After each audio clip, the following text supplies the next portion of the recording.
Welcome to big debate with Bharat. Big debate with Bharat లో మనతో పాటు బీజేపీ అగ్రనేత సత్యనారాయణ చౌదరి గారు. చౌదరి గారు జీటీ న్యూస్ కోసం సమయం కేటాయించిన ధన్యవాదాలు. Sir, first time electoral politics లో దిగుతున్నారు. కేంద్ర మంత్రిగా ఉన్నారు, రాజ్యసభ సభ్యుడిగా ఉన్నారు. ఎందుకు ప్రత్యక్ష ఎన్నికల్లో పోటీ చేస్తారని మీరు అనుకున్నారా?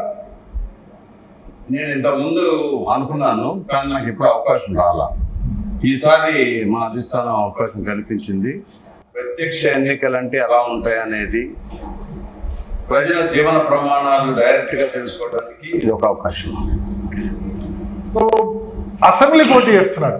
జనరల్గా మీ లాంటి వాళ్ళు గతంలో కేంద్ర మంత్రిగా చేసిన వాళ్ళు పార్లమెంట్గా పోటీ చేస్తారనుకున్నారు.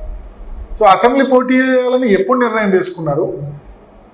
ఎందుకు ఆ నిర్ణయం తీసుకున్నారు? అంటే నేను గత 5 సంవత్సరాల నుంచి భారతీయ జనతా పార్టీలో పనిచేస్తా ఉన్నాను. అధిష్టానం ఏం చెప్తే అది చేయాలి. ఎంపీ 12 సంవత్సరాలు ఆల్రెడీ చేస్తున్నాను కాబట్టి అధిష్టానం రాష్ట్ర రాజకీయాల్లోకి అవసరం కాబట్టి విజయవాడ మీ ఊరు చేయమని అడిగారు. అది సో డిఫికల్ట్ టాస్క్ సెలెక్ట్ చేసుకున్నట్టు మీకు అనిపించట్లేదా? ఇక్కడ మీరు బీజేపీ నుంచి ఇక్కడ పోటీ చేస్తున్నారు, తెలుగుదేశం సపోర్ట్తో పోటీ చేస్తున్నారు. కానీ 1983 నుంచి ఇక్కడ అంటే దాదాపు 40 సంవత్సరాల క్రితం ఇక్కడ తెలుగుదేశం పార్టీ గెలిచింది. ఒక్కసారి గెలిచింది. ప్లస్ మీరు బీజేపీ నుంచి పోటీ చేస్తున్నారు. ఇదేమో లెఫ్ట్ అడ్డా, కమ్యూనిస్టుల కిల్లా నుంచి మీరు పోటీ చేస్తున్నారు.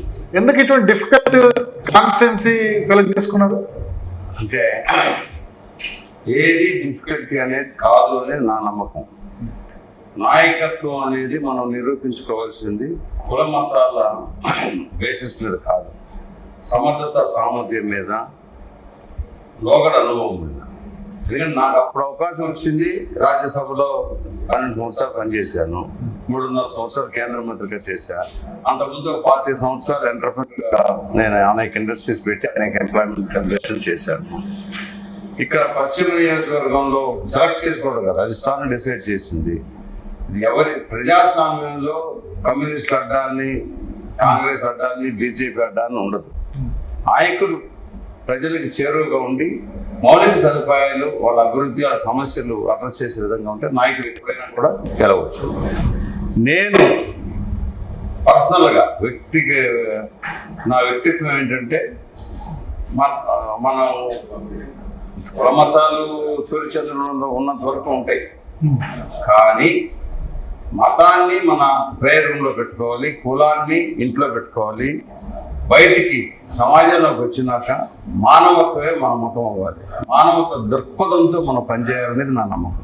ఓకే, బట్ మీ పార్టీ వైఖరి దీనికి భిన్నంగా ఉన్నట్టుంది.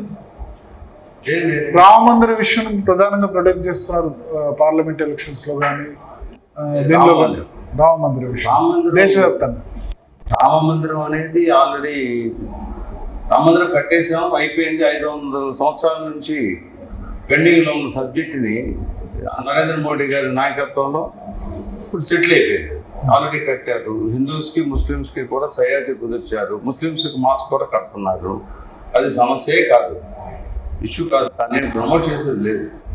హిందువులు హిందుత్వాన్ని చూసుకుంటారు, ముస్లిమ్స్ ఇస్లామిక్ చూసుకుంటారు, క్రిస్టియన్స్ చర్చెస్ యేసుక్రీస్తుని ప్రార్థిస్తారు. అది ఎవరి నమ్మకం వాళ్ళది. ఓకే, సో ఎక్కువ విజయవాడ వెస్ట్ నియోజకవర్గం చూస్తే ముస్లిమ్స్ జనాభా ఇక్కడ ఎక్కువ ఉంది. ముస్లిమ్స్ ఎమ్మెల్యేగా కూడా ఎలక్ట్ అయ్యారు. ఇప్పుడు మీకు ఆపోజిట్గా వైఎస్ఆర్ కాంగ్రెస్ పార్టీ ముస్లింలు నిలబెట్టింది. ముస్లింలు బీజేపీకి ఓటేసే అవకాశం ఉందా? డెఫినెట్గా ఉంటుందండి. మనం చెప్పే పద్ధతిని బట్టి ఉంటుంది. ఎట్లా అంటే సుజనా చౌదరి గారిని చూసి ఓటేస్తారా, లేదా బీజేపీని చూసి ఓటేస్తారా? అన్నీ జోడించాలి అక్కడ. Bharatiya Janata party, Telugu Desam, Janasena party. Janasena party, Telugu Desam రెండింటి మద్దతుతో భారతీయ జనతా పార్టీ అభ్యర్థిగా నేను నిల్చుంటున్నా. ముస్లిమ్స్ కూడా మన తోటి సోదరులే, తోటి పౌరులే. మనకి హిందూస్కి ఏం హక్కులు ఉన్నాయో, క్రిస్టియన్స్కి ఏం హక్కులు ఉన్నాయో, ముస్లిమ్స్కి అవే హక్కులు ఉన్నాయి. ఆ సమస్య ఉండదు. ఓకే, వైఎస్ఆర్సీపీ పార్టీ మత రాజకీయాలకి ప్రోత్సహిస్తానికి, మతం కులం బేసిస్ మీద వాళ్ళు ఎమ్మెల్యేలు గెలవాలని చెప్పి అలాంటి పనులు చేస్తున్నారు. సో ఇక్కడ ప్రధానంగా ఒకటి చాలా సందేహం ఉంది ముస్లిం కమ్యూనిటీలో. నరేంద్ర మోడీ ప్రసంగాల్లో కూడా ఆయన కొంత కామెంట్ చేశారు, రాజస్థాన్లో కానీ ఇతర దానిలో కానీ. అది మీ విషయంలో ఎఫెక్ట్ చూపించదంటారా? అంటే ఏ విషయం? కాంగ్రెస్ పార్టీ వచ్చి ముస్లింలకే పూర్తిగా ఇవ్వాలనుకుంటుంది, మీ మంగళసూత్రాలు కూడా దెబ్బేస్తారు, ముస్లింలకు డబ్బును పంచాలనుకుంటుంది, హిందువుల డబ్బును తీసుకెళ్ళి, ఇటువంటి కామెంట్స్ ఆయన చేశారు. ఎవరు ఒప్పుకున్నా ఒప్పుకోకపోయినా కాంగ్రెస్ పార్టీ 60 సంవత్సరాల పాటు ఎస్సీ ఎస్టీ క్రిస్టియన్ ముస్లింస్ని ఓటు బ్యాంక్గా వాడుకొని ఈ భారతదేశాన్ని అభివృద్ధి లేకుండా చేసిన మాట వాస్తవం. ఈ రోజున భారతీయ జనతా పార్టీ ఒక అతిపెద్ద సెక్యులర్ పార్టీగా వ్యవహరిస్తూ జనాభా దామాషా ప్రకారం కానీ అదర్వైజ్ భారత రాజ్యాంగంలో కల్పించిన ప్రతి హక్కు ప్రతి పౌరుడికి వస్తుంది. ఈ 4% రిజర్వేషన్ అనేది కూడా రాజ్యాంగంలో మత ప్రతిపది ఇమ్మనమని లేదు. సుప్రీంకోర్టు కూడా అదే చెబుతుంది. ఫైనల్ సుప్రీంకోర్టు ఆర్డర్ ఏదిస్తే అది ఫాలో అవుతారు. సో దాన్ని తీసేస్తామంటారు అమిత్ షా తెలంగాణలో. తప్పండి, ఇది తీసేయడం ఉంటే రాజ్యాంగాన్ని ఫాలో అవుతారు, తీసేస్తాం పెడతాం అని కాదు. ఓకే, అమిత్ షా గారైనా మోడీ గారైనా ఇంకోళ్ళైనా రాజ్యాంగాన్ని ఫాలో అవ్వాలి, రాజ్యాంగం ప్రకారం చేస్తానంటున్నారు. అమిత్ షా వీడియో ఒకటి వైరల్ అవుతుంది, మొత్తం రిజర్వేషన్లు తీసేస్తాం అన్నట్టు. ఇదంతా దొంగ వీడియోలు, దొంగతనంగా పెడతా ఉన్నారు. ఇప్పుడు రాహుల్ గాంధీ ప్రచారం చేస్తున్నారు, తెలంగాణలో ఇదే ప్రచారం, బీజేపీ వస్తే రిజర్వేషన్ తీసేస్తారు, మొత్తం రిజర్వేషన్లు తీసేస్తారు అంటున్నారు. అంటే ఇక వాళ్ళు ఆరిపోయే దీపం వెలగడానికి ప్రయత్నం చేస్తారు, అట్లా ఉంది వాళ్ళ పరిస్థితి. ఇప్పుడు నా పేరు మీద ఇప్పుడు ఈ ల్యాండ్ యాక్ట్ ఒకటి తెచ్చారు వీళ్ళు, ఎవరు వైఎస్ఆర్సీపీ వాళ్ళు.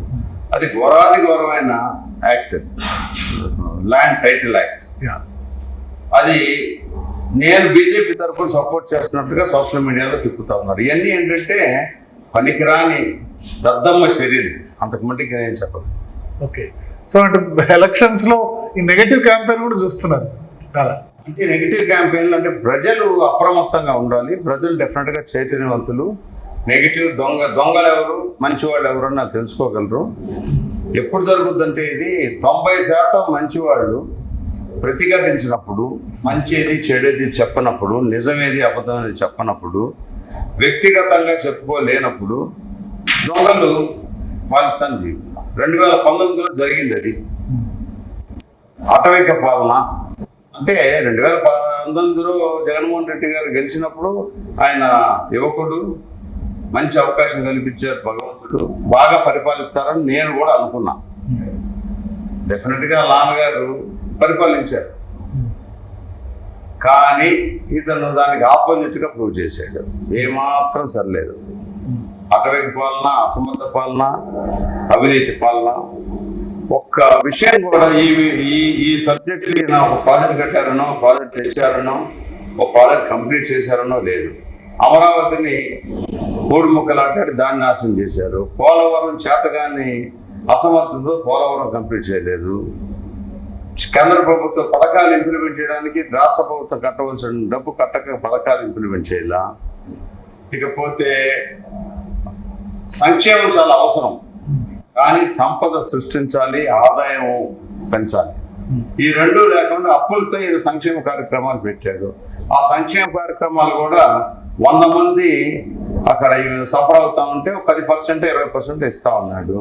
పబ్లిసిటీకి సంక్షేమ కార్యక్రమాలు ఖర్చు పెట్టిన దాంట్లో సుమారుగా 40% పబ్లిసిటీ ఖర్చు పెట్టాడు. ఇవన్నీ కూడా ఆర్థిక వ్యవస్థని ఎలా చేయాలి, అసలు పబ్లిక్ అకౌంట్స్ అనేది ఎలా చేయాలనేది తెలియక అన్ని కుల ప్రాతిపదిక మీద, మత ప్రాతిపదిక మీద పనులు చేసుకుంటూ వచ్చాడు. వాళ్ళ ఎమ్మెల్యేలకు కానీ, మేయర్లకు కానీ, మంత్రులకు కానీ ఎవరికి కూడా ఏ ఒక్క అధికారం ఉన్నట్లుగా కనపడలేదు. కాబట్టి మనం ఏదైనా సరే జగన్మోహన్ రెడ్డి గారిని అనవలసి వస్తుంది. ఎందుకంటే జగన్మోహన్ రెడ్డి గారు ముఖ్యమంత్రి కాబట్టి కొంతమంది మంత్రులు కూడా చెబుతారు. మాకు అసలు ఏం డిఫరెన్స్ కనిపించింది సార్ రాజశేఖర్ రెడ్డిలో, జగన్మోహన్ రెడ్డిలో? ఆయన కూడా కొంత సన్నిహితంగానే ఉండే కదా. రాజశేఖర రెడ్డి గారు సమిష్టి నిర్ణయం, అందరినీ గౌరవించి, రాజకీయంగా ఎవరెవరిని ఎలా చేయాలి అలాంటి పనులు వేరు. రాజకీయం వేరు, ప్రభుత్వం వేరు. ప్రభుత్వ రీత్యా రాజశేఖర రెడ్డి గారి దగ్గర పనిచేసిన మంత్రులందరూ కూడా సంతోషంగానే పనిచేశారని నాకు కొంతమంది మాత్రం నాతో షేర్ చేశారు. మిగిలిన నాకు తెలియదు, కానీ సంతోషంగానే పనిచేశారు. తర్వాత అంతకుముందు చంద్రబాబు నాయుడు గారు మొదలుపెట్టిన ప్రాజెక్ట్స్ అన్నీ కూడా ఆయన కంటిన్యూ చేశారు. కంటిన్యూ చేయబట్టే మన హైదరాబాద్ కానీ ఆంధ్రప్రదేశ్లో అనేక విషయాలు ముందుకు వచ్చినాయి. ఓకే, ఈయన వచ్చిన దగ్గర నుంచి ఒక టిట్ ఫర్ టాట్ గేమ్ మాత్రం వాడారు.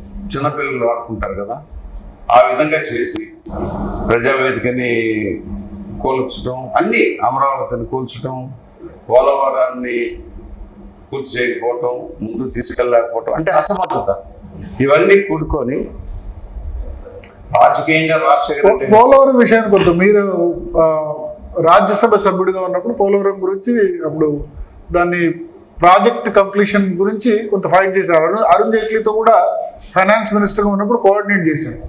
కానీ తెలుగుదేశం ఆయనలో కూడా లేట్ జరిగింది కదా, ఫస్ట్ టర్మ్ లో కూడా కంప్లీట్ కాకుండా ఆలస్యం జరిగిన వాటి వాస్తవం కదా. అలాంటి ప్రాజెక్ట్ జనరల్ గా 8 సంవత్సరాలు పట్టుద్దండి. తెలుగుదేశం పైరేట్లో 72% కంప్లీట్ అయిపోయింది. బ్యాలెన్స్ 2 సంవత్సరాలు అయిపోయింది, 2-3 సంవత్సరాల్లో. దానికి డబ్బు ప్రాబ్లం లేదు. స్టేట్ గవర్నమెంట్ దాన్ని అనుసంధానం చేసుకోవడంలో సమస్య వచ్చింది. వీళ్ళకి అసలు ఎవరు వీళ్ళు అడిగిన పాపాన్ని పోలా. నాబార్డు ఫండింగ్ చేయించాం, అరుణ్ జైట్లీ గారు అప్పుడు నేను కూడా అందులో పాత్రదారుణ్ణే, అందరం కలిసి చేశాం. కానీ ఇక్కడ ఒకటి వాళ్ళు వైసీపీ చెప్తుంది ఏంటంటే, స్టేట్ ఎందుకు తీసుకోవాలి జాతీయ ప్రాజెక్టు, డబ్బుల గురించి దాన్ని ఒక ఏటీఎంగా వాడుకున్నందుకే స్టేట్ గవర్నమెంట్ తీసుకుంది అని అంటారు వాళ్ళు. అనేది ఒక అపవాదం పెట్టారు. స్టేట్ గవర్నమెంట్ త్వరితగతిగా ఇంప్లిమెంట్ చేయడానికి ఆ రోజు తీసుకోవడం జరిగింది. అది నిజమైతే 2019లో వాళ్ళు మరి అధికారంలోకి వచ్చినాక మరి సెంటర్ ఎందుకు అప్పు చెప్పాలా? అది స్టేట్ ఏం తీసుకోవాలా. పోలవరం ప్రాజెక్ట్స్ అథారిటీ కిందే నడుస్తుంది, కానీ స్టేట్ గవర్నమెంట్ R&R వాళ్ళు మేనేజ్ చేయాలి కాబట్టి స్టేట్ గవర్నమెంట్కి ఇచ్చారు. ఓకే, సో ఒకటి సార్, ప్రధానంగా పోలవరం వరకు పోలవరం ప్రాజెక్ట్స్ అథారిటీ కిందే ఇంప్లిమెంటేషన్ జరుగుతుంది. రాష్ట్ర ప్రభుత్వాన్ని వీటన్నిటిని అనుసంధానం చేసి కాంట్రాక్టర్లకి R&Rని అనుసంధానం చేసి నాబార్డు నుంచి ఫైనాన్స్ చేసే సిస్టమ్ పెట్టాం. అది గత 5 సంవత్సరాల్లో ఒక ఎంపీకి కానీ ప్రభుత్వానికి కానీ చేతగాక దాన్ని నాశనం చేశారు. ఒక్క పోలవరం కంప్లీట్ అయితే మన ఆంధ్రప్రదేశ్లో వ్యవసాయ ఉత్పత్తుల విలువ సంవత్సరానికి 25 కోట్లు పెరిగేది.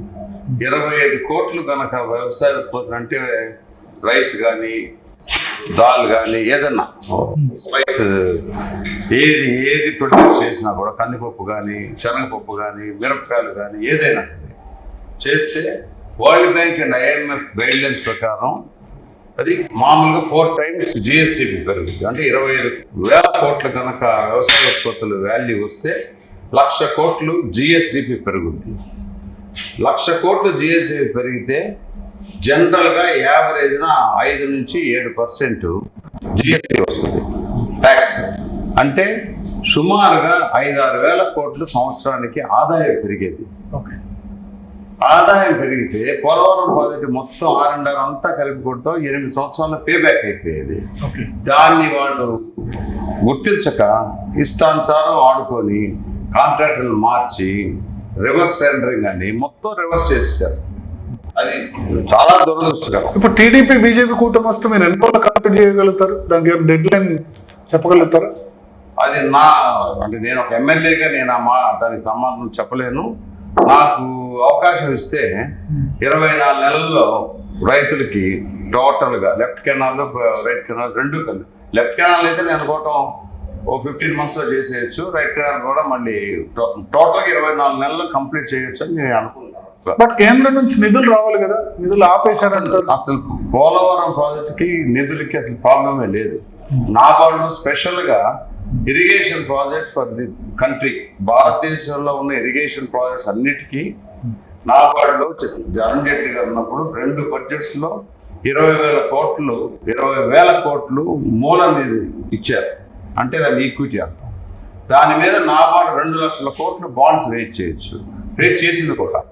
రేజ్ చేసి ఎక్కడెక్కడ స్టేట్ గవర్నమెంట్ ప్రాజెక్ట్స్ అవ్వచ్చు, సెంట్రల్ అవ్వచ్చు, నిధుల సమస్య లేకుండా ప్రాజెక్ట్స్ కంప్లీట్ కావాలి అనే ఉద్దేశంతో అది డిజైన్ చేసాం ఆ రోజుల్లో. నేను కూడా పాత్రదారుని. నిధుల సమస్య లేదు. వీళ్ళు ప్రాజెక్టు డిజైను అంతా నాశనం చేశారు, కన్స్ట్రక్షన్లో పాటు చేశారు. అవన్నీ కొంచెం చూసుకొని దానికి 3 నెలలు పట్టొచ్చు దాన్ని. కానీ మీరు 2014 నుంచి 19 వరకు ఫాలో అప్ చేసిన చాలా కూడా ఆగిపోయినాయి. పోలవరం ప్రాజెక్ట్ సంబంధించి కానీ, లేకపోతే ప్రత్యేక హోదా ఇష్యూ కానీ, ఇంకా చాలా ఇష్యూస్ అంటే బ్యాక్వర్డ్ రీజియన్ గ్రాంట్స్ ఫండ్ కానీ, విభజన చట్టంలో ఇచ్చిన హామీలు కానీ చాలా వరకు పెండింగ్లో ఉండిపోయిన పరిస్థితి. ఏవి పెండింగ్లో లేవండి. రాష్ట్ర ప్రభుత్వం ఈ 2019 తర్వాత విఫలమైంది. పోలవరం ప్రాజెక్టు డిపిఆర్ తయారు చేయడానికి దానికి టైం పట్టింది. 2016 బడ్జెట్లోనే పెట్టాం సుమారుగా. అప్పుడు ఒరిజినల్గా 16,000 కోట్లకు అప్రూవ్ అయింది. 7 మండలాలు మన రాష్ట్రానికి రావాల్సింది చేసేసాం. పోలవరం ప్రాజెక్టుకి R&R ఒకటే డిలే. R&Rలో ఎప్పుడు కొంత డిలే అవుతుంది. కేంద్ర ప్రభుత్వం నుంచి ఏది డిలే కాల. ఇంకోటి మీరు చెప్పింది ఇంకోటి ఏదండి, BRGF బ్యాక్వర్డ్ రీజియన్ వెనుకబడిన జిల్లాలకు నిధులు అది కూడా 2019 నుంచి 3,000 కోట్లు మాత్రమే ఒక 5 సంవత్సరాలకే శాంక్షన్ చేశారు. అందులో 2,250 కోట్లు తెచ్చేసాం. లాస్ట్ ఇయర్ మాత్రం సరిగ్గా ఎండ్ యూజ్ సర్టిఫికేట్స్ ఇవ్వక అది పెండింగ్ అయింది. ఆ తర్వాత ఈ ప్రభుత్వం వచ్చి అది ఫాలోఅప్ చేయలేదు. అట్లా విభజన హామీల్లో జనరల్గా విభజన చట్టంలో వచ్చినవి అన్నీ కూడా ఇన్స్టిట్యూషన్స్ అన్నీ కూడా అతివేగంగా మొదటి 4 సంవత్సరాల్లో ఇంప్లిమెంట్ చేయడం జరిగింది. మొదలు పెట్టాం. కంప్లీషన్ తర్వాత ఈ గవర్నమెంట్ వచ్చినాక ఇప్పుడు రైల్వే జోన్ ఉంది. రైల్వే జోన్ అంటే జోన్ కట్టాలి అంటే ల్యాండ్ స్టేట్ గవర్నమెంట్ ఇవ్వాలి. స్టేట్ గవర్నమెంట్ ఇవ్వకపోతే ఎక్కడి నుంచి కడతాం? కట్టలేరు సెంట్రల్ గవర్నమెంట్. తర్వాత ప్రత్యేక హోదా అనేది ముగిసిపోయిన అధ్యాయం అని అనేక సార్లు చెప్పాము మనం. ఎందుకంటే ప్రత్యేక హోదా ప్లేస్లో ఏదైతే కమిట్ అయ్యారో ఆ రోజు మన్మోహన్ సింగ్ గారు అది ఫ్లోర్ ఆఫ్ ది హౌస్, దానికి ప్రత్యేక ప్యాకేజ్ తీసుకొచ్చాం. దానికి వీళ్ళకి వాడుకోవడం చేతగా లేదు కాబట్టి ప్లానింగ్ కమిషన్ లేదు. ఇప్పుడు నీతి వచ్చింది. తర్వాత ఫైనాన్స్ కమిషన్ రికమెండేషన్ ప్రకారం స్టేట్ గవర్నమెంట్స్ డెవల్యూషన్ 32% నుంచి 42% చేసింది. అదే లాట్ ఆఫ్ మనీ కరెక్ట్గా వాడుకుంటే. ఇదంతా కూడా ఎండ్ యూజ్ సరిగ్గా లేక వచ్చిన తిప్పలేదు.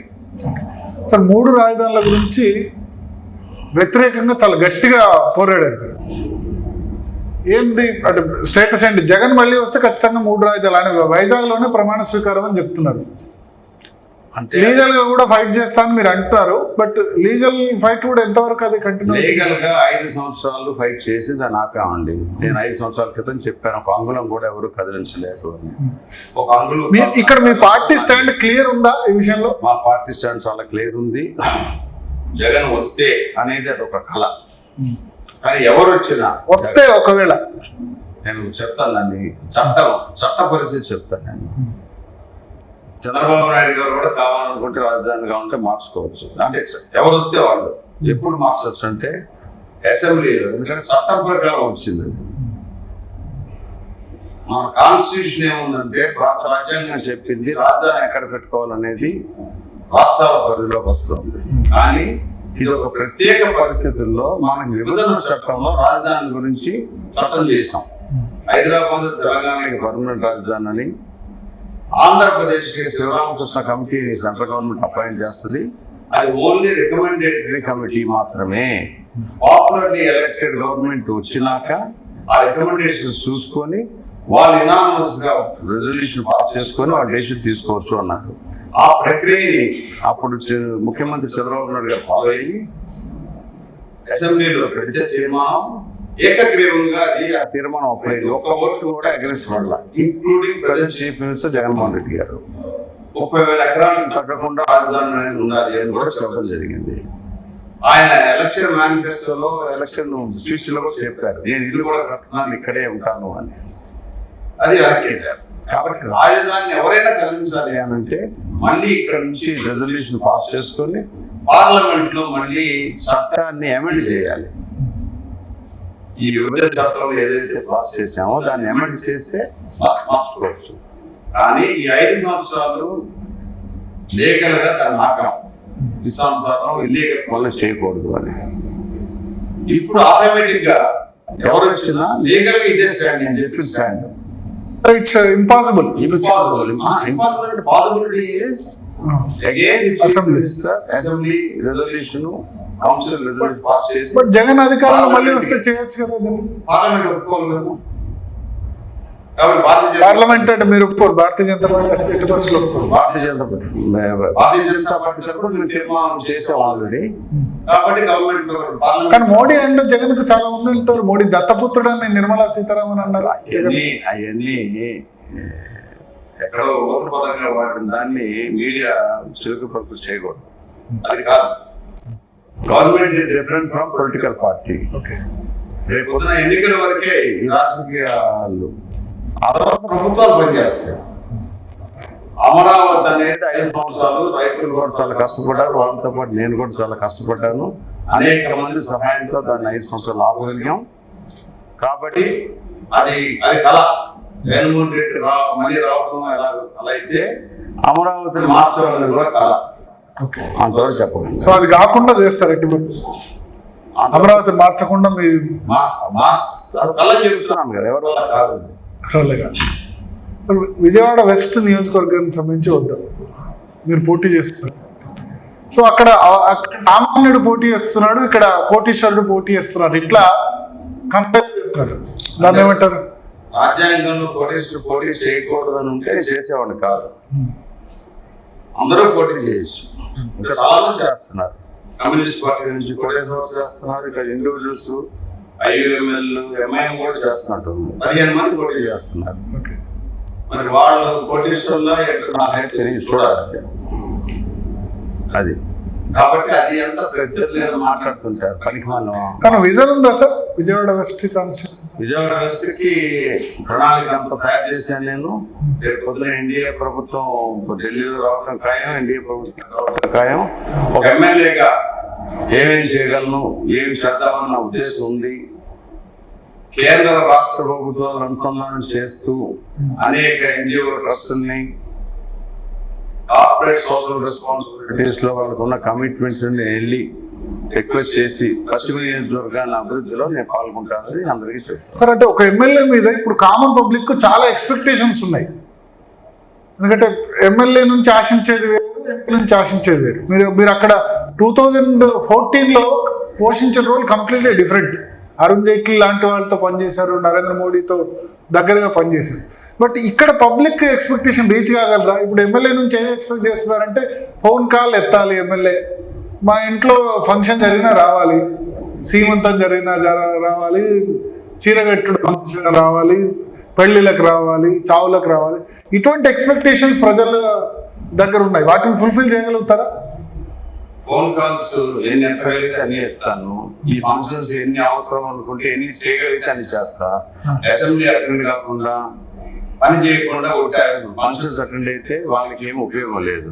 కాబట్టి దాని సమతుల్యం పాటించి ఎన్నిటికి వీలైతే అక్కడికి వెళ్తాం. వాళ్ళు చిరు కోరిక, సంతోషం గురించి పిలుస్తారు ఎవరైనా, వీలైనంత వరకు వెళ్తాం.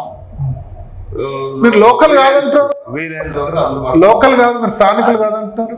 అది పనికి మాలిన వాళ్ళు అంటే మీడియా వాళ్ళు దాన్ని చూడాలి. ఈయన ఎక్కడ పుట్టారు, వీళ్ళ తాత ఎక్కడ పుట్టారు, ఎక్కడ పుట్టారు.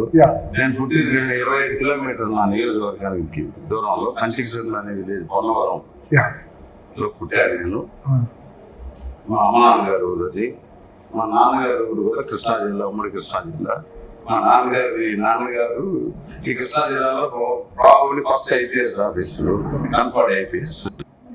మా మదర్ ఫాదర్ కూడా నందిగామ తాలూకాలో మొదటి బిఏ గ్రాడ్యుయేట్ ఆ రోజులతో.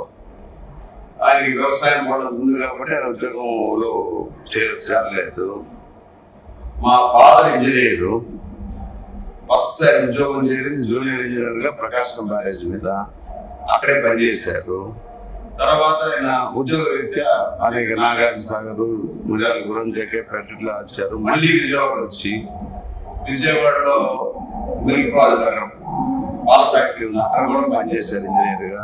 నేను ఇక్కడే ఉండి ఇక్కడ మాకు 75 సంవత్సరాల నుంచి తెలిసినంత వరకు ఇల్లులు ఉన్నాయి, సొంత ఇల్లులు. మా తాతగారు ఇల్లు కట్టారు, మా నాన్నగారు ఒకటి కట్టారు, మన దేవ ఒకటి కట్టాం, పాత అమ్మేసాం.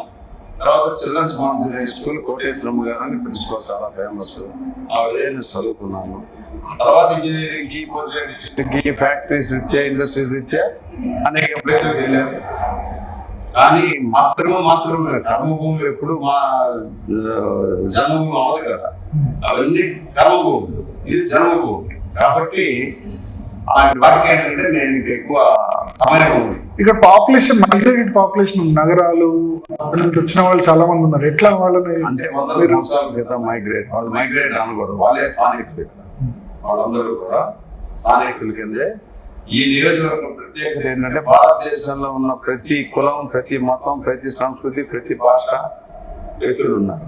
బెంగాల్ నుంచి కానీ రకరకాల సంస్కృతులు అన్నీ ఉన్నారు.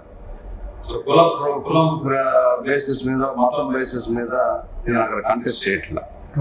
నా సమర్థత, సామర్థ్యం, నా ప్రతిభ ఆయన చూపించగలనని నాకు నమ్మకం, నా మీద నాకు నమ్మకం ఉంది. కాబట్టి నియోజకవర్గ ప్రజలు చెప్తున్నాను, డెఫినెట్గా వాళ్ళు నన్ను ఆదరిస్తారు. సార్, మతం బేసిస్ అంటే ఇక్కడ ఎన్ఆర్సీ, సిఏ గురించి ప్రధానంగా ముస్లిమ్స్ లో చాలా ఆబ్జెక్ట్ వ్యక్తం చేస్తున్నారు ఆ విషయంలో. ముస్లింస్ చాలా మంది గుమ్మటంగా ఉన్నారు, కొంతమంది మహిళలు అయితే ఒక్కరిగా ఉన్నారు. ఎన్ఆర్సీ అంటే ఏంటి అనేది వాళ్ళకి అసలు ఐడియా లేదు. ఎన్ఆర్సీ అంటే ఏదో భూతంలా చూపెట్టాడు. National register for citizens.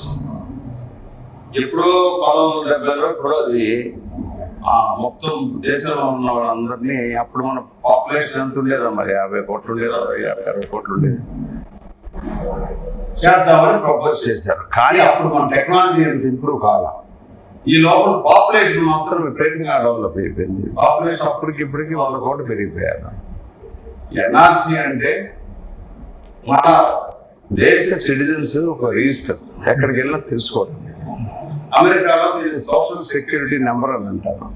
ఏ వ్యక్తి అయినా అమెరికాకి వెళ్ళి మైగ్రేట్స్ కానీ చదువుకోవడానికి వెళ్ళినా ఫస్ట్ కండిషన్ అది సోషల్ సెక్యూరిటీ నెంబర్ ద్వారానే వాళ్ళు ట్రాక్ చేస్తారు. దానికి దీనికి తేడా లేదు. అది ముస్లింకైనా, క్రిస్టియన్కైనా, హిందువుకైనా, బౌద్ధుడికైనా, ఎవరికైనా సేమ్. అది మీరు పాస్పోర్ట్ తీసుకున్నట్టు. పాస్పోర్ట్ తీసుకోవడమే ఒక నేరం కింద కనపడితే నేనేం చెప్పలేను. కాబట్టి ఎన్ఆర్సీ వల్ల నష్టం ఏమీ లేదు. ఓకే, సిటిజన్షిప్ అమెండ్మెంట్ యాక్ట్ గురించి కూడా చాలా వచ్చే అవకాశం ఉంది. అదే సిటిజన్షిప్ అమెండ్మెంట్ యాక్ట్ చాలా మీడియా సోదరులకి అంటే శ్రద్ధలు పెట్టగా చదివి ఉంటుంది. మీడియా కాదు, మైనారిటీలో ప్రధానంగా వాళ్ళకి వస్తుంది కదా. మీడియా వాళ్ళు 4th pillar of the estate constitution, వాళ్ళ మేధావులు వాళ్ళు అర్థం చేసుకొని సిఏఏ అంటే సిటిజన్స్ అమెండ్మెంట్ యాక్ట్ అంటే మన భారతదేశ పౌరులకు వర్తిస్తుంది. అది కూడా ముస్లిమ్స్ కి, క్రిస్టియన్స్ కి, హిందూస్ కాదు. వేరే దేశంలో అణచివేతబడి అనాదిగా మన దేశంలో ఉండిపోతుంటే వాళ్ళ పిల్లలకి, వాళ్ళకు కూడా ఆధార్ కార్డు లేవు. వాళ్ళని క్రమబద్ధీకరించి వాళ్ళకి పాస్పోర్ట్ ఇవ్వడం, ఆధార్ కార్డు ఇవ్వడం, దానికి సిఐఏ. అది కరెక్ట్గా చూస్తే 1996లో గొప్ప ప్రధానమంత్రి పివి నరసింహరావు లాస్ట్ స్పీచ్ అనుకుంటా ఆయన చెప్పారు సిఏఏ కూడా చేయాలి, చేసి కొంతమందికి శరణం ఇవ్వాలి. ఎందుకంటే శ్రీలంక నుంచి, అక్కడి నుంచి చాలా మంది వస్తున్నారు, కానీ వాళ్ళందరూ దొంగతనంగా ఉంటున్నారు. ఆ దొంగతనం అనేది కరెక్ట్ కాదు, ఒకసారి మనం కరెక్ట్ చేయాలని. ఇప్పుడు మా ప్రభుత్వం తీసుకున్న డెసిషన్ ఏంటంటే కట్ ఆఫ్ డేట్ పెట్టి 2014 వరకు వచ్చి మా దేశం నలుమూలలో ఎక్కడెక్కడైతే తలదలుచుకుంటారో మీరందరూ బయటికి రండి, మీకు అందరికీ క్రమబద్ధీకరణ చేసి ఇండియన్ సిటిజన్షిప్ ఇస్తాము అని చెప్పారు. అది ఏమాత్రం ఎట్టి పరిస్థితి ముస్లిమ్స్ కి ఎవరికి అప్లై కాదు, మన భారతదేశ పౌరులకి సంబంధమే లేదు. సో కూటమి ఎంత సవ్యంగా ఉందా అంటే మీ కాన్స్టిట్యున్సీ కాకుండా మీరు రాష్ట్ర స్థాయి, జాతీయ స్థాయి నాయకులు కూటమి కుదురుకున్నట్టేనా? ప్రాబ్లమ్స్ మీ పార్టీ నుంచి కూడా చాలా అసంతృప్తి వ్యక్తమవుతున్నట్టు. ఆంధ్రప్రదేశ్ వరకు కూటమి బ్రహ్మాండంగా ఉంది. మా పార్టీ నుంచి నేను ఏది వినలేదు. జనసేన వాళ్ళు కానీ, తెలుగుదేశం పార్టీ వాళ్ళు కానీ వాళ్ళ సొంత క్యాండిడేట్ లానే డీల్ చేస్తా ఉన్నారు. అలాగే నన్ను జనసేనలో ఇక్కడ టికెట్ రాని వ్యక్తి వైసీపీలో జాయిన్ అయ్యారు. లాస్ట్ టైం కంటెస్ట్ చేసిన వ్యక్తి. రాజకీయాల్లో హత్యలు, ఆత్మహత్య ఆ కుర్రాడు చేస్తున్నాడు. మీరు మాట్లాడారా పోతున్న వెంకట మహేష్తో? ముందు కలిసి ఉన్నప్పుడు ఒక్క ఉద్యమంలో కలిసినట్టున్నాం పంచాయతీరాజ్ వ్యవస్థ మీద. ఒక వ్యక్తి